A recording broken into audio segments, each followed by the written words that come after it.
It's exciting to see exactly how many LGBTQ characters are appearing on television and in film now. But when you make that character an alien or a mutant, does it still count as representation? I'm going to argue no on today's Project Shadow. Can you hear me? I have something to say.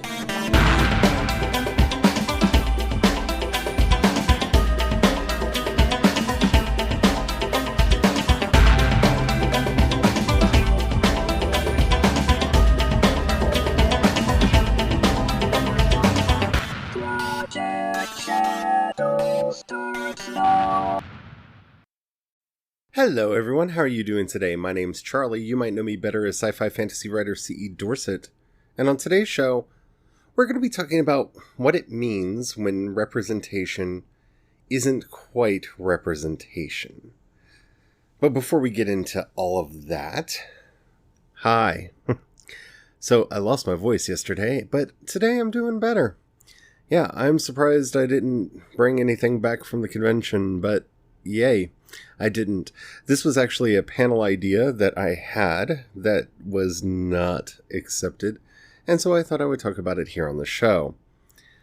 But before we get started, if you haven't already, please take a moment to rate this podcast in whatever app you're listening to me on. It really does help out a lot. It tells the algorithm to share the podcast with more people. The more people that listen, the more people join the community. The bigger the community, the better chance we have of interacting, and after all, that's why I do this in the first place. Thank you to everybody who's already done that. So hi, how y'all doing? Representation is a very sticky issue because, well, heterosexual, cisgendered audiences generally have a hard time understanding what it feels like not to be represented in media. With the exception of ethnic minorities, if you're a white, cisgendered, heterosexual person, you have grown up in this country seeing yourself in everything. And that default setting is a bit of a problem because it leads a lot of people to feel like that is the default setting. Everyone is assumed to be heterosexual and cisgendered from the get-go, and thus everyone who is not heterosexual or cisgendered, or a topic that I'm not going to delve into because of my pasty white skin, I really don't feel that I'm the person to, talk about it, but also white is generally also assumed to be the default setting.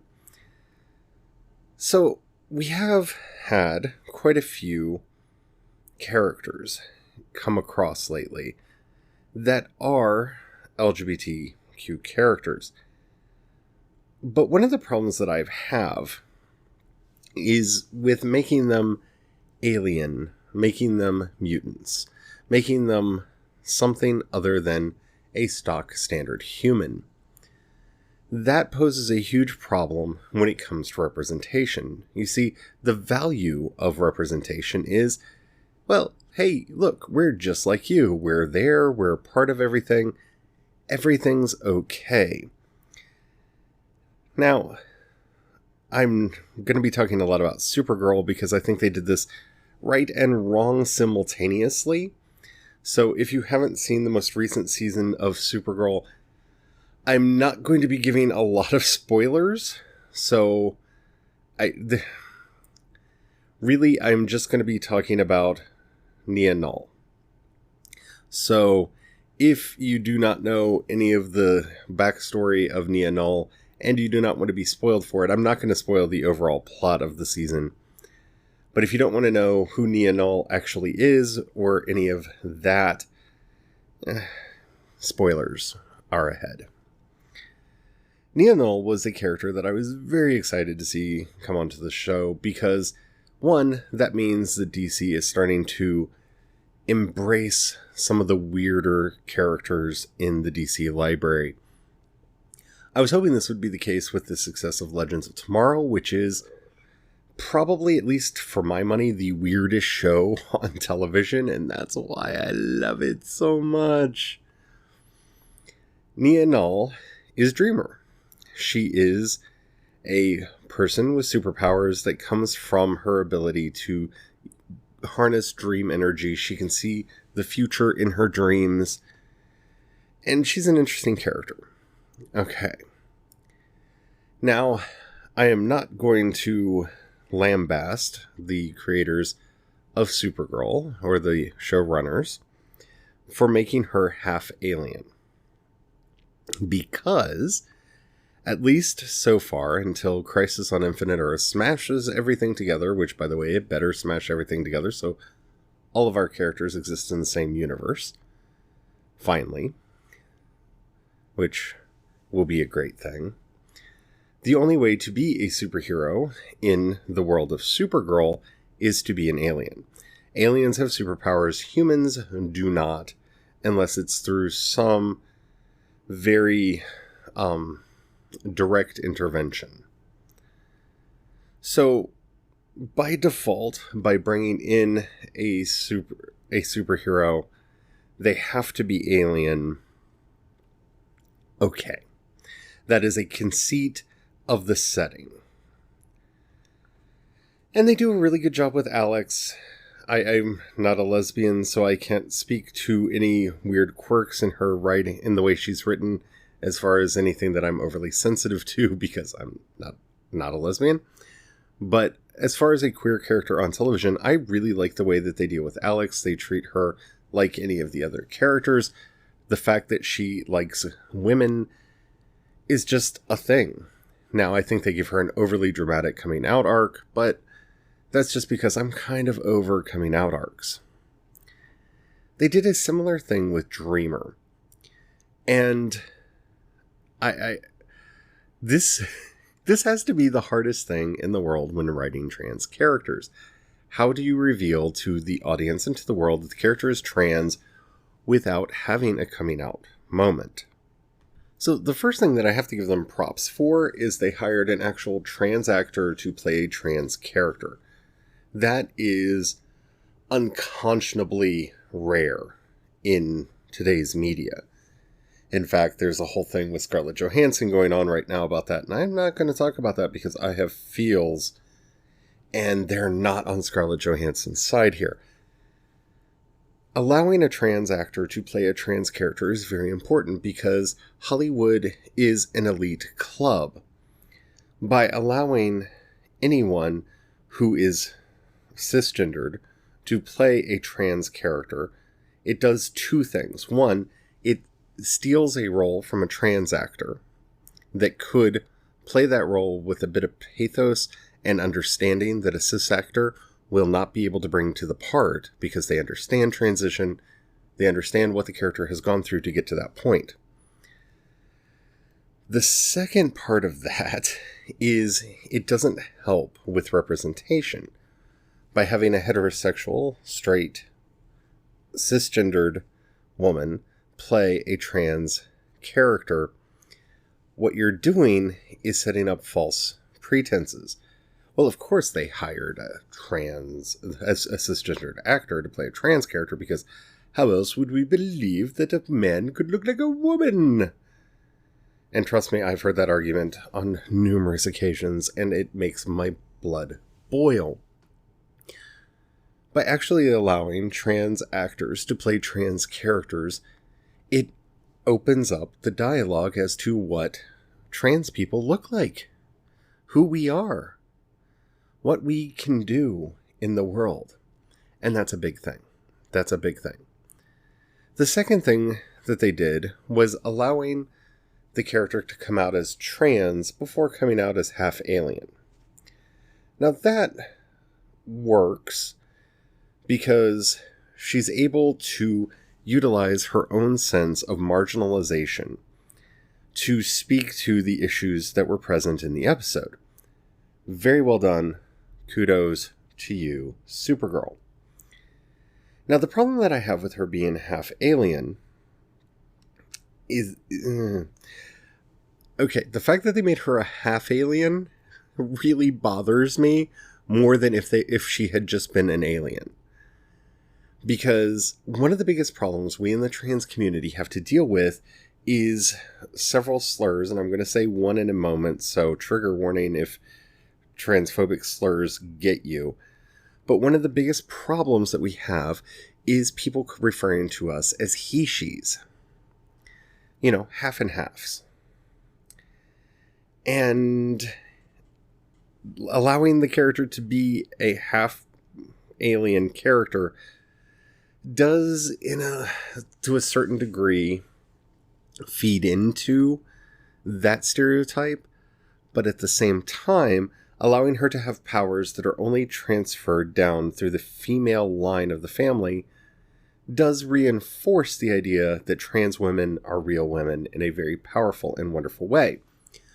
So I would not say that trans representation in Supergirl is perfect, but I'm not going to go after them and say that they did a bad job. They did, I think, as good as they could do with the material in front of them.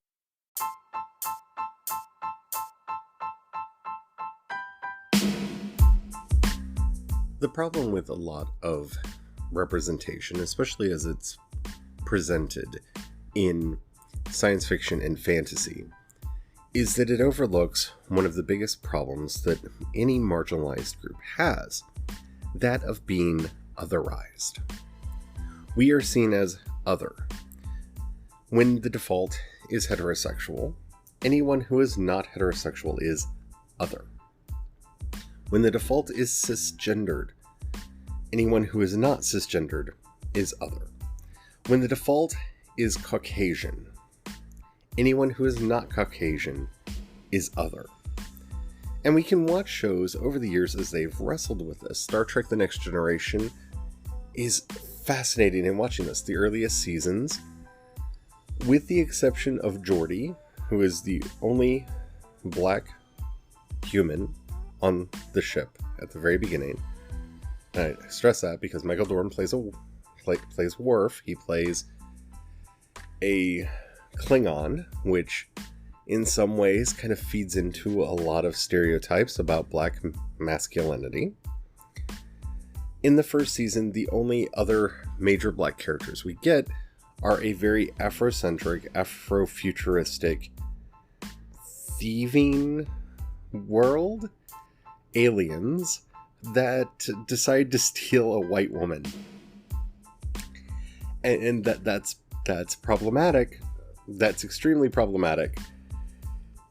The show gets better over time, but you can see the othering of the non-white characters in especially that episode.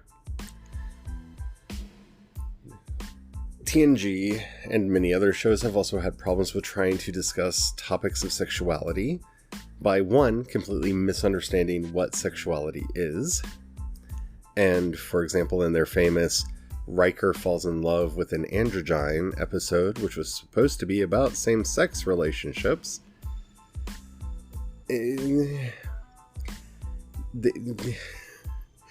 gender and sexuality are two different things, and it completely misses the point on so many levels. And then at the end, it shows that conversion therapy can work, and that's all kinds of bad messages. But these are the sorts of representation that plagued us in the 90s, and I wish had gone away. Because you don't want to other the group that you're giving representation to. When you other them, when you say, oh, yeah, we have a trans character, she's an alien, it adds, rather than subtracting, from the idea that transness is not otherness. In literally robbing these characters of their humanity by making them something other than human, you are feeding a narrative that is very destructive, very harmful, and has led to many, many trans and LGBT people being beaten, harassed, and murdered over the years. And now for the obligatory backpedaling that has to be inserted at this point. I'm not saying that any of these actions are done maliciously. I'm not saying that any of these actions are done because they're trying to continue the othering of these characters and these people. The problem is they, generally speaking, do not have a consultant or a writer on the program that can speak directly to the issues at hand. It's one of the reasons why when race comes up, I will condemn racism. I will say that I do not support racism, but I get squidgy about talking about solutions. I think the biggest solution that we can offer, that I feel comfortable offering, is saying, we should listen to minority voices more often, because the last thing the world needs is another white person saying how race relations should go. Just stop being bad people. Maybe that's what I can say to the white people. If we just stop being bad on this issue, that's a start.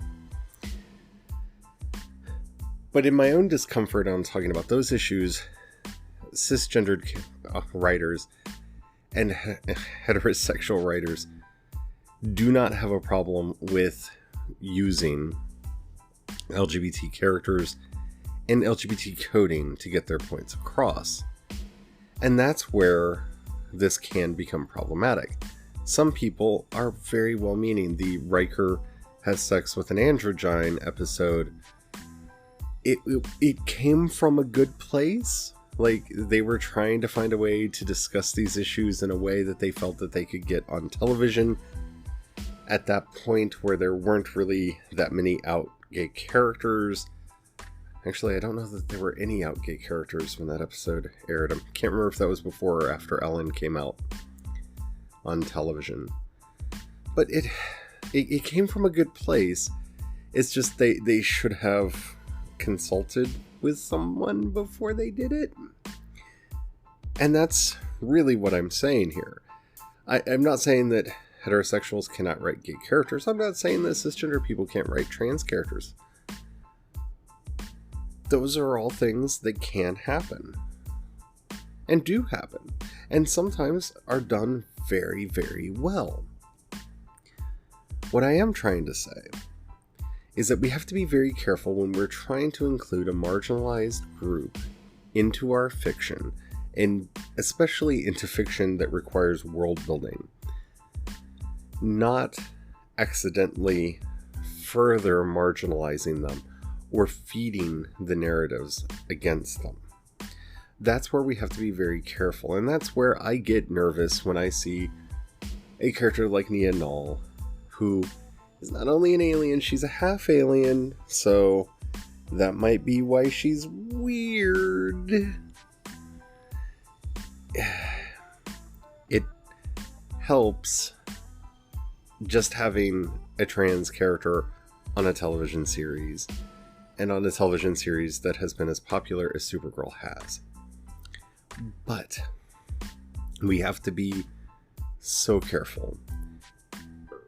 Don't get me wrong, I like Dreamer. I think Dreamer's a great character. I think Dreamer is played very well. I think she is written very well. I'm excited to see what they do going forward, and hopefully they do go forward with her. But we have to watch out for the othering, because it happens way too often where the gay character is the alien, the queer character is the alien, the trans character is the alien. And while, yes, in the 90s when I was growing up, I could very easily see the queer coding in X-Men comics, for example, and see myself represented in the othering of the X-Men. I think we're at a point where we can be more open. I think we're at a point where we can be more honest. And that open honesty is really what we need right now. We need to be able to say who we are, why we're here, and why we deserve respect. That we're not people who are mentally ill. We're not people who are half and half. We're not people who woke up one day and went, I'm going to change my gender because that sounds fun. These are hard realizations to come to. They are difficult realizations to admit about ourselves. And when we start seeing that in media, that's when true representation will really start. But I understand baby steps. We're getting there.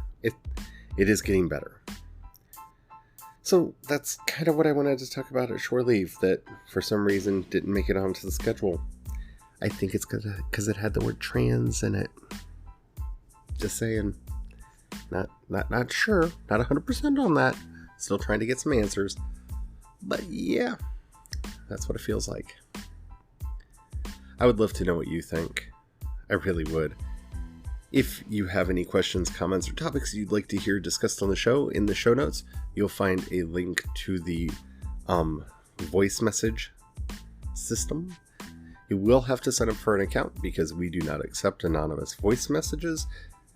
But say who you are, your preferred pronouns would be nice. And you don't have to say who you are, you can just say what you want to be referred to as. And whatever your question and comment is, I would love to hear from you. I really like using those on the show. When we first got started on Anchor, we got a lot more of those. And I don't know, it's weird that they've tapered off the way that they have. If you'll want to hit me up on social media, the easiest place is on Twitter. I'm on Twitter and Instagram. I'm CE Dorset on both. We do have a Facebook page, and some people contact us there, and that's awesome. You can find links to all of that over at projectshadow.com. If you haven't already, please take a moment to rate this podcast. It really does help out a lot. And if you got $1 you can throw my way, it helps out more than you could possibly know. In the show notes, you'll find a link to both the Patreon and the community support tab. The only real difference between the two is people on Patreon occasionally get stuff. So, yeah. If you can help out, if you can join the project, really would mean a lot to me. If you don't have the money or you don't feel like giving right now, that's okay. Don't worry about it. But if you know somebody you think would like this podcast, do share it with them. That helps out a lot too. Alrighty, I've got a lot going on. Hopefully you're liking the big changes over at Project Shadow. There are more coming. It's a slower project than I hoped, but I'm excited. Until next time, don't forget to have the fun. Bye.